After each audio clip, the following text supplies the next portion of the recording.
BD Law, o podcast sobre desenvolvimento de negócios no mercado jurídico. Este podcast conta com o apoio da CRWA, uma agência digital especialista em web design, e-commerce, websites e marketing digital. CRWA, há 14 anos empregando performance e resultados de comunicação. TKRA Contabilidade, a contabilidade certa para o crescimento da sua empresa. Já ouviu falar em Legal Design? Não? Procura por Bits Legal Design, criando documentos que qualquer pessoa entende. De acordo com Michael Porter, renomado economista e professor da Harvard Business School, em sua obra Vantagem Competitiva, ele enfatiza que a visão comercial deve ser orientada para a criação de valor superior em relação aos concorrentes. Para Porter, uma visão comercial sólida envolve o desenvolvimento de uma proposta de valor única e a construção de capacidades que permitem à empresa entregar esse valor de forma sustentável. E esse é o tema do nosso episódio de hoje no BD Law, o podcast sobre desenvolvimento de negócios no mercado jurídico. Sejam muito bem-vindas e bem-vindos. Eu sou o seu host, Gabriel Bidini, especialista em desenvolvimento de negócios no mercado jurídico. Estamos aqui com Catarine Ranea, consultora especialista de rankings jurídicos na Let's Marketing e há mais de 10 anos atua no mercado jurídico. Catarine, seja muito bem-vinda e obrigado por aceitar o nosso convite. Obrigada, Gabriel. É um prazer estar aqui para poder falar com você hoje. Eu estou muito animado por esse nosso papo aí. E, Catarina, eu queria que você contasse um pouco da sua trajetória e como você foi parar nessa área. Eu caí meio de paraquedas na área, na verdade. Eu fazia direito, fiz 2 anos e meio de direito, estava meio insegura. Será que eu advogo? Será que eu não advogo? Tinha como inspiração minha mãe, que é advogada. E trabalhei num escritório de advocacia, acabei caindo, era recepcionista, caí na área de comunicação, aí comecei a aprender um pouco para poder também suprir aquela posição ali, e acabei pegando muito gosto, assim, pela área, e aí foi crescendo. Tive algumas pessoas que confiaram em mim, e eu tive a oportunidade de trabalhar com pessoas muito massas, que eu admiro até hoje, acompanho até hoje, e aí fui tendo oportunidade e tô aqui. Bacana. E é engraçado, né? Porque a nossa área não tem uma faculdade que prepara, nem a faculdade de Direito prepara para isso, ou marketing, não tem, né? Assim. Não tem. Eu senti muita falta, assim. Depois eu larguei a faculdade de Direito e aí me formei em Marketing e senti muita falta, porque nada do que a gente aprende na faculdade de Marketing, não sei meus conterrâneos marqueteiros aí o que eles vão dizer, mas nada do que a gente aprende na faculdade de Marketing a gente consegue implementar dentro de um escritório de advocacia. Hoje a gente, e ainda mais antes de 2021, com os provimentos da ordem aí, que a gente tinha uma limitação absurda, não podia fazer nada, então dentro da faculdade eu lembro de aprender coisas sobre marketing digital e pensar, meu Deus, como que eu vou trazer isso para a minha realidade? Hoje a gente vê que as coisas mudaram um pouco, acho que o mercado tem sentido bastante, e eu vejo meus colegas com bastante animação, né, sobre essas flexibilizações até meio que culturais, assim, né, do que a gente pode e do que a gente não pode fazer, e ainda mais específico ainda falando sobre BD, aí é que a gente meio que entra num mar, assim, né, não tem muito o que os escritórios estão explorando agora, apesar de ser um conceito muito estabelecido dentro do mundo mercadológico, né, é um negócio que os escritórios estão explorando agora, e aí pega um pouco de lá de fora, mas lá de fora não pode fazer muita coisa que a gente não tem autorização para fazer aqui, então é um desafio, assim, eu gosto muito de trabalhar com isso, e eu sou feliz de ter caído na área, assim, de guarda-chuva. Ah, que bom, então, Catarina. Catarina, vamos lá, então, direto ao ponto. Para você, vamos, né, direto no ponto do episódio de hoje. O que é a visão comercial para você? Olha, apesar de, teoricamente, visão comercial ser aquilo que o escritório estabelece como meta a longo prazo, eu costumo dizer que visão comercial ou visão estratégica comercial, ela está muito alinhada com a capacidade do escritório de identificar e aproveitar as oportunidades de negócio, né, de forma estratégica e conseguir alinhar isso com as metas do escritório e as demandas do mercado. Então, acho que é muito sobre entender ali um pouco sobre o contexto econômico que o escritório está inserido, qual que é o ambiente competitivo que ele está, conseguir desenvolver, ter apoio para desenvolver essas estratégias para crescer e se diferenciar nesse ambiente, né? Hoje a gente tem um mercado saturadíssimo de advogado, muito advogado, e como você se diferencia, como você consegue aplicar aquela visão que você estabeleceu a longo prazo, né, do que você quer para o seu escritório, comercialmente falando, como que você consegue aplicar hoje dentro desse cenário que você está inserido, ter essa visão clara, né, vai te ajudar a definir onde o escritório vai estar no futuro, obviamente, mas criando valor hoje para você conseguir construir esse caminho, assim. Então, ter essa capacidade de identificar e aproveitar essas oportunidades hoje para conseguir construir esse caminho. Muito bacana. E, Catarina, eu queria saber, então a visão comercial é uma maneira, quer dizer, pelo que eu entendi, né? Então é uma forma de você se diferenciar no mercado também. Porque Também, de é certa isso. forma, sim. De certa forma, sim. Você vai entender ali onde você está, em que momento você está, onde você quer chegar ali na frente, mas você não pode esquecer do seu presente ali, onde você pode explorar aquelas oportunidades e aproveitá-las considerando esse contexto competitivo que está inserido. É muito bacana. Você tinha falado no começo, né, da dificuldade, que, digamos que a área do direito tem muita peculiaridade, né? Tanto que a área de desenvolvimento de negócio numa empresa é uma coisa, mas no mercado jurídico é outra coisa, porque por conta das peculiaridades do negócio. Eu queria saber, na sua opinião, como que os escritórios podem fazer para alinhar a visão comercial e as práticas jurídicas. Olha, eu acho, assim, é importante, Gabriel, a gente manter um pouco em mente que, obviamente, o escritório não pode abrir mão da capacidade de entregar serviços com excelência, mas eu acho que é importante, mais do que nunca, os escritórios conseguirem criar um equilíbrio entre essa entrega, né, de excelência técnica, mas também entre essa inovação e essa expansão ali comercial. A gente vê, eu vi aí e vejo até hoje, né, muitos profissionais tecnicamente excelentes, mas com um nível comercial ainda muito imaturo, né? Então, eu acho que além de várias outras coisas, assim, a gente vê ambientes culturais dentro do escritório que fomentam aquela cultura eat what you kill, né? Então, a gente tem ambientes culturais que desafiam hoje um managing partner, por exemplo, de estruturar uma estratégia comercial. E aí eu sinto que muito pela cobrança, né, técnica que hoje, pensando num serviço high profile, o cliente demanda essa expertise, muito desse desenvolvimento comercial vai ficando para trás. E aí a gente tem cada vez sócios mais novos, né? Antigamente, se fazia muito negócio ir lá no cliente, e aí você tinha um advogado que você confiava, e você indicava esse advogado, e aí ia criando uma grande rede ali de vários clientes que o escritório ia prestando serviço. E aí hoje a gente já tem um mundo totalmente diferente, né? E inclusive com o avanço da tecnologia e desse ambiente mais digitalizado, né? Então a gente tem um novo desafio para criar negócios dentro desse ambiente, com sócios cada vez mais novos, que têm pouca malícia para esse tipo de interação.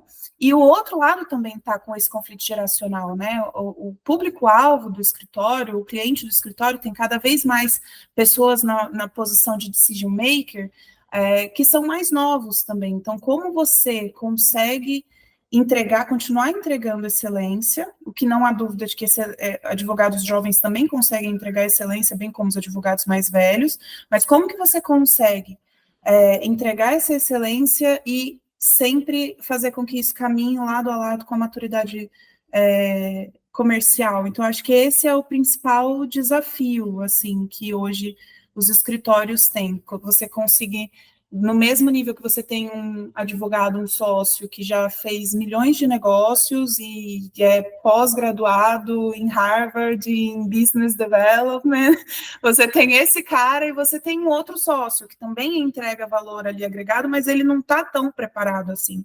Então, acho que esse é o maior desafio, assim, na minha percepção. Você levantou dois pontos interessantes. Você falou do Eat What You Kill. O que é, para quem não conhece? Para quem não conhece, esse é um conceito em que o pagamento do advogado está relacionado à performance dele.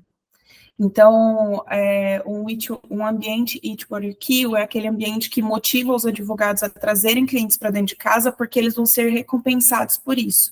E aí a gente percebe que um ambiente como esse, ele acaba criando um ambiente competitivo entre os próprios sócios e que isso não tem benefício nenhum para o escritório, assim, de certa forma, você vai trazer negócio para casa para poder pagar o sócio. E quando você tem um ambiente um pouco mais flexível em relação a isso, você consegue praticar coisas como cross-selling, né? Que é geralmente um ambiente Eat What You Kill, é aquele ambiente que o sócio não fala a carteira de cliente, ele não compartilha nada.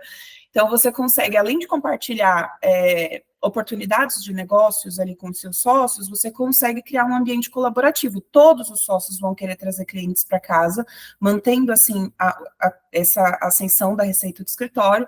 Todos os sócios querem trazer clientes para casa para que eles possam todos serem recompensados no final, né? E partir aquela grande pizza, todo mundo come um pedaço. Muito bacana, Catarina. Tem outro ponto que você levantou, e você tem uma boa experiência no mercado, né? Afinal de contas, está há mais de 10 anos no mercado jurídico. E eu queria saber, na sua visão, para quem não tem uma visão, acabou de começar na carreira jurídica, eu queria saber como que essa pessoa que dicas você daria para essa pessoa que quer desenvolver uma visão comercial? Eu acho que primeiro ela precisa ter a consciência de que sem essa visão, esse approach client-centric, né, que a gente chama esse cliente-centrismo, sem esse approach, você não vai conseguir mais desenvolver negócios. Ainda mais com um avanço tecnológico, que hoje as más línguas dizem que o advogado vai ser substituído, eu acho que não. Mas a gente tem um monte de atividade que hoje um advogado é requisitado para fazer, que pode ser que daqui a um tempo vire uma atividade mais rotineira, mais operacional, e uma atividade mais consultoria, que seja um pouco menos problemática, né? A gente tem uma divisão hoje de conhecimento muito bacana, que acaba sendo um risco em algumas situações. Então, eu acho que ter essa visão, esse client-centric approach, a gente consegue garantir que o cliente vai sentir necessidade, né? Porque ele está percebendo que você acompanha as mudanças do cenário macroeconômico, você acompanha as mudanças regulatórias, você acompanha o ambiente onde aquele cliente está inserido e consegue chegar para ele com oportunidades de diminuição de custos ou oportunidades de mitigação de risco. Então, eu acho que a primeira dica que eu daria é: entenda o seu cliente. Entenda quem é que você quer trazer para dentro de casa e traga de fato para casa, convide aquele cliente a entender que você é o parceiro dele para todas as oportunidades. Então, acho que esse é o primeiro, assim, tem várias outras coisas que você pode implementar, mas acho que nesse comecinho, ter essa visão que os relacionamentos ainda são feitos por pessoas, essas contratações ainda são feitas por pessoas, e no final das contas todo mundo está querendo diminuir um pouquinho o calo que está apertando. Então, se você se coloca como um parceiro estratégico ali para aquele cliente, com essa visão de cliente-centrismo, você consegue mostrar para esse cara que você é necessário. Então, acho que essa é a ideia, assim. Muito legal. Então, basicamente também, né, pegando essa dica, entenda o seu cliente, o mercado que ele está inserido, né? E aí ver como você atender ele de uma maneira melhor. Muito, muito legal mesmo. Isso tem tudo a ver com o que você falou anteriormente, né? Que é, por exemplo, se você entende o seu cliente, entende as dores deles, e você também consegue fazer o cross-selling ali, né? Que nada mais é do que mostrar a relação da sua área. Por exemplo, se você está em societário, você pode ver que ele tem uma demanda de tributário, e falar, pessoal, time de tributário, então melhora as relações, né? E eu queria saber, Catarina, como que a visão comercial pode ajudar na estruturação das áreas dos escritórios, se você pensar por essa mesma visão mesmo que você falou, do cliente-centrismo, né? A visão comercial, ela vai orientar o escritório e a alinhar as práticas com as demandas do mercado, né? Então, ela vai ser o norteador ali para ensinar o escritório onde ele pode, onde ele não pode, o que ele deve e o que ele não deve ofertar. Então, por exemplo, o escritório está identificando que tem uma demanda crescente de serviços de compliance regulatório.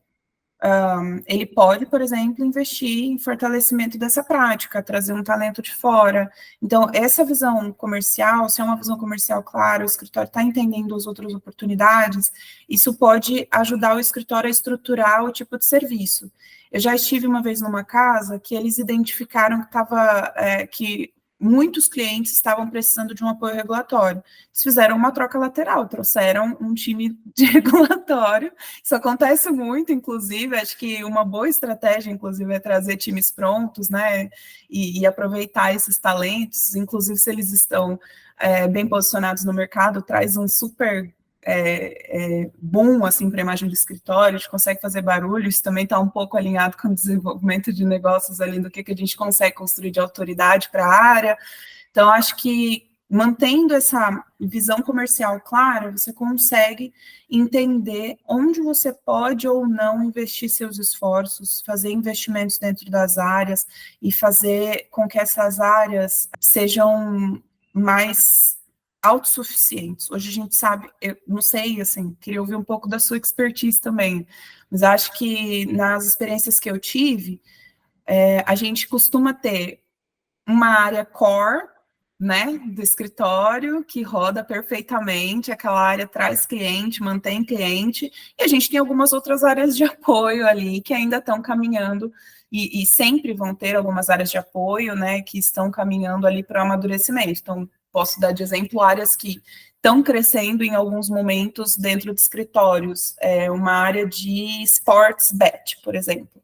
Obviamente que essa área está maturando ainda, né? Porque a gente tem um assunto maturando ainda. A gente tem há pouco mais de 2 anos uma regulamentação sobre. Então, essa área ela é uma área que vai acabar sendo influenciada por outras áreas nesse primeiro momento, mas é uma área que nasce a partir de uma visão comercial. É uma área de algum sócio que olhou e falou, putz, isso pode dar dinheiro, está alinhado com os meus objetivos estratégicos do escritório, então eu quero trazer isso aqui para dentro. Outras coisas também, o escritório pode investir na criação de alguns pacotes de produtos, porque ele percebeu que tem um tipo de demanda ali. E se ele não está acompanhando as demandas do cenário econômico que está inserido, se ele não está acompanhando ali o cenário competitivo que ele está, ele pode perder essas oportunidades. Então, volta um pouco ali para o que a gente tinha falado sobre aproveitar as oportunidades e estar bem alinhado com o que está acontecendo. Não, faz total sentido. Eu estava lembrando aqui, né, se a gente pensar... Eu vejo isso, né, por exemplo, o full service, eles são especialistas em várias áreas, né, por isso que é o full service. Mas se a gente pensar no escritório menor, eu acho bacana, sei lá, pensar nos escritórios, pegando o exemplo aqui do que eu vivi, mas escritório focado em direito imobiliário ali, ou no mercado imobiliário. O foco dele ali é aquisição de terreno, é compra e venda de imóvel, é incorporação, esse é o foco.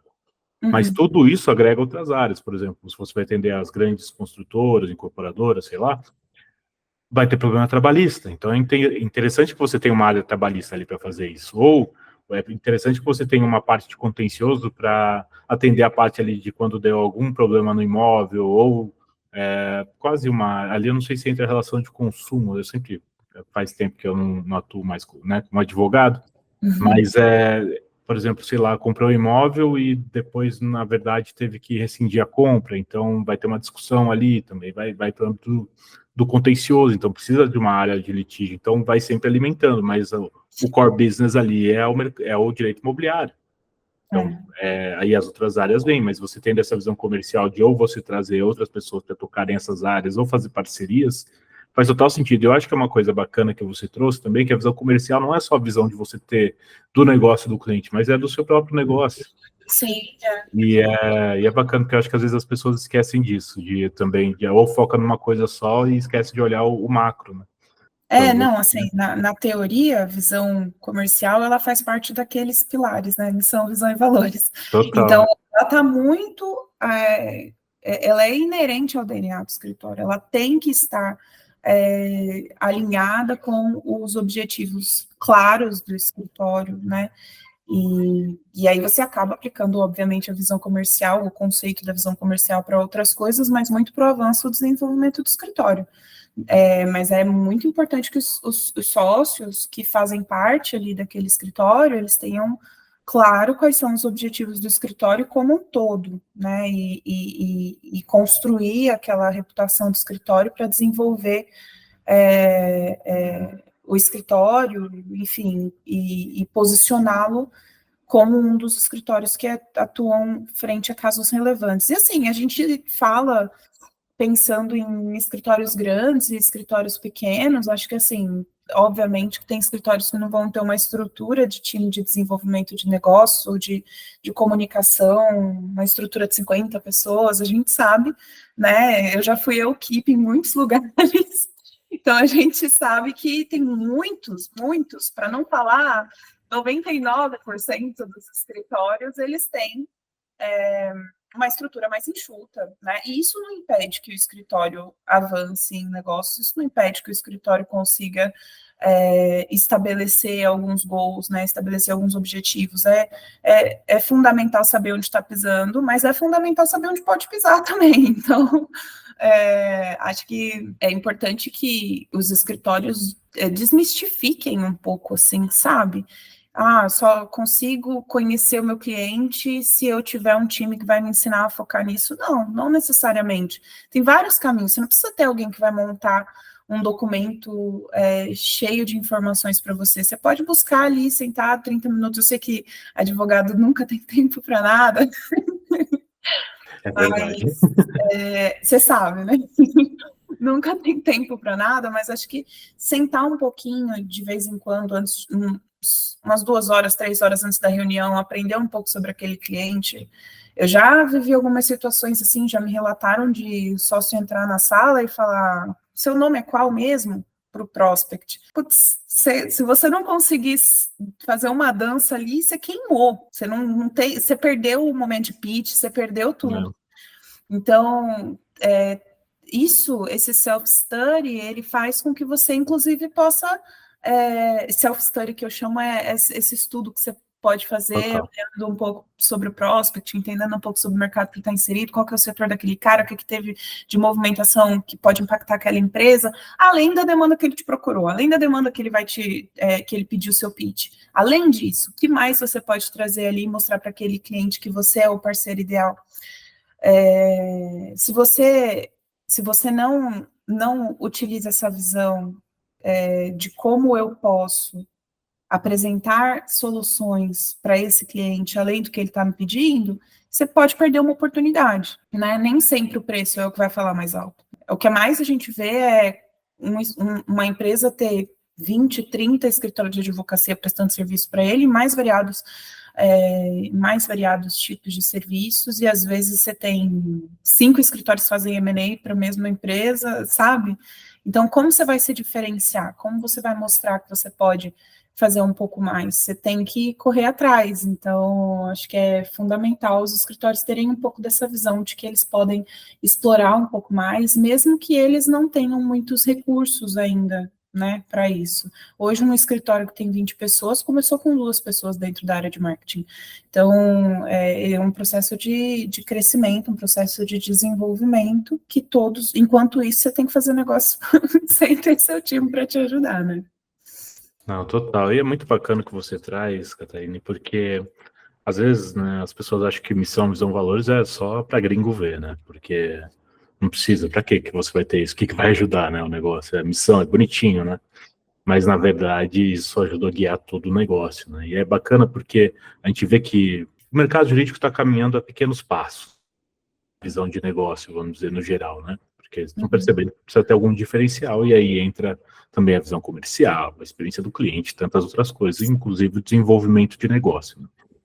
E isso que você trouxe é muito legal mesmo, porque a missão, visão, valores estão aí, é o básico, é arroz e feijão, e nem isso as pessoas fazem, acho que já...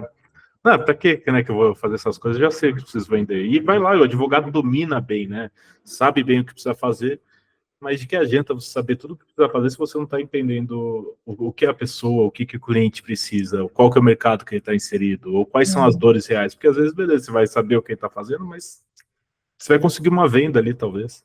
Então, eu acho que é muito bacana isso que você traz.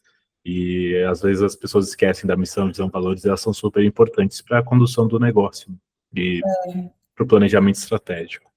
E eu queria saber também, Para que as empresas continuem com a visão comercial e não percam isso de vista, o que você acha que elas precisam, né? Os escritórios, na verdade, desculpa. Eu penso que é firmar um compromisso contínuo, né, com alguns pilares, de certa forma, assim. Acho que precisa manter sempre um monitoramento, acompanhar de perto mudanças do cenário, né, coisas que podem impactar o mercado, então mudanças tecnológicas, e assim, assinar uma newsletter e buscar informações, né? A gente consegue ter informações hoje para monitorar. Coisa que o advogado mais sabe fazer, na verdade, é monitorar as informações. Então, acho que um monitoramento contínuo, assim, acho que uma coisa que você citou, né, feedback, então sempre fazer essa coleta, essa análise regularmente, né, do que os clientes estão dizendo, se os clientes estão satisfeitos, se eles não estão, o que pode ser feito para melhorar a prestação de serviço. O seu cliente, volta um pouco àquela conversa que a gente teve no comecinho, né? Ainda o business pode ser feito dessa forma, o seu cliente vai indicar alguém para você. Então, esse cliente tem que advogar por você, é um dos conceitos também dentro da comunicação, né? Uma das fases do funil é quando o cara está advogando pelo seu serviço. Então, fazer essa coleta, esse monitoramento desse feedback, é muito comum hoje os escritórios contratarem empresas externas até para isso, porque os escritórios entenderam que é importante, né, coletar feedback, entender um pouco, criar um termômetro ali de como está a prestação de serviço, dá para você entender, inclusive, se tem alguma área que está começando a capengar e você só vai perceber depois, né, então é importante para mitigar riscos.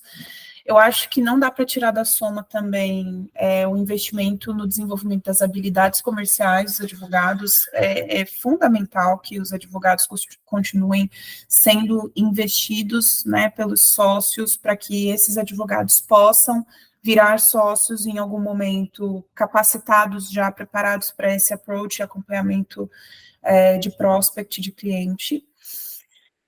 Eu acho que o escritório não pode tirar da matemática também uma revisão estratégica, assim, sabe? As coisas mudam o tempo todo, né? Então, é fundamental que o escritório esteja ali em linha com as tendências do mercado. A ideia é garantir sempre que a estratégia do escritório esteja alinhada com os objetivos a longo prazo, né? Então, acho que são essas coisas, assim, acho que o feijão com arroz, né, o grosso, que é fundamental, é ouvir os seus clientes, entender o que está acontecendo ali, eventualmente ouvir até o cliente interno, por que não, né? É importante também, um profissional motivado vai prestar um bom serviço, a gente sabe disso. Então, é fundamental para que o escritório consiga manter uma visão comercial atualizada, que ele entenda o mercado, fazer um wrap-up, né, um resumão, que ele entenda o mercado, faça um monitoramento contínuo, né, do que está acontecendo, do cenário econômico que ele está, entender onde estão os concorrentes dele, entender quais são os concorrentes, isso aí é uma coisa que é até um calcanhar de Aquiles, né, um assunto difícil de tocar, mas entender, monitorar o cenário que ele está, entender os clientes, ouvir os clientes que estão ali de frente com ele, investir nos advogados, para que os advogados possam se desenvolver comercialmente e, eventualmente, até trazer negócios para o escritório, se adaptar com inovações, acho que é uma coisa que é importante também, não dá para fechar o olho para o avanço tecnológico, e fazer sempre uma revisão, sempre sentar pelo menos uma vez por ano com os sócios e entender, estamos indo para o caminho que desenhamos? Não. Sentar até mais de uma vez, mas geralmente costuma acontecer num retreat da vida, né? Mas entender, está acontecendo o que a gente desenhou? Não. Então, vamos redesenhar um pouco, ou então vamos voltar, né, para o que a gente precisava. Então, acho que são essas coisas, assim, que a gente precisa manter em mente. Catarina, muito legal isso. Eu acho que você deu uma aula aqui, eu acho que você vai poder aproveitar muito. Catarina, eu gostaria de agradecer a sua presença aqui no BD em Law e por ter compartilhado a sua experiência aqui com a gente. Eu queria saber se você tem algum contato para você deixar para o pessoal que quiser entrar em contato com você. Se você tiver alguma mensagem final aí para o pessoal, fica à vontade. Eu quero agradecer pela oportunidade, fiquei muito honrada, estou muito feliz em fazer parte desse projeto. É muito gostoso saber que alguém está querendo trazer esse assunto de BD e compartilhar conhecimento. Senti muita falta disso. 10 anos aí, se eu tivesse esse podcast no passado, evitaria algumas dores. O pessoal pode me encontrar no LinkedIn, que é Catarine Ranéa dos Reis, e podem me procurar por e-mail também, se quiserem, catarineranea@gmail, não tem segredo. Mas é isso, estou muito feliz, de verdade, e acho que como Key Takeaway, eu acho que é importante os escritórios olharem com mais carinho para essa área. A gente que trabalha com Business Development, a gente sabe os desafios que a gente enfrenta diariamente, e não é só montar um PPT, né? Eu acho que não é mesmo. Não é só montar um PPT. Então, eu queria que os escritórios pudessem olhar com mais carinho para essa área, que as pessoas que estão querendo ingressar na área ingressem. É uma área gostosa de trabalhar, tem seus desafios como qualquer outra, mas é uma área gostosa de trabalhar, é desafiadora, é desbravar o mundo. Então, se vocês quiserem construir uma carreira, acho que esse é o ambiente gostoso e desafiador para isso. E acho que é isso, estou muito feliz, obrigada pela oportunidade, gostei muito desse nosso bate-papo, foi muito legal. Imagine, só um adendo, essa área é para quem tem visão comercial e para quem quer ter visão comercial, né, Catarina? Então é isso, pessoal, a gente vai ficando por aqui, não deixe de nos seguir nas redes sociais, estamos lá no Instagram, no @BDinLaw, e no meu LinkedIn, Gabriel Bidini, onde vocês vão encontrar conteúdo sobre desenvolvimento de negócios e mercado jurídico. Este é o BD Law, o podcast sobre desenvolvimento de negócios no mercado jurídico. Nos vemos no próximo episódio e até lá, pessoal. Tchau, tchau. BD Law, o podcast sobre desenvolvimento de negócios no mercado jurídico. Este podcast conta com o apoio da CRWA, uma agência digital especialista em web design, e-commerce, websites e marketing digital. CRWA, há 14 anos empregando performance e resultados de comunicação. TKRA Contabilidade, a contabilidade certa para o crescimento da sua empresa. Já ouviu falar em Legal Design? Não? Procura por Bits Legal Design, criando documentos que qualquer pessoa entende.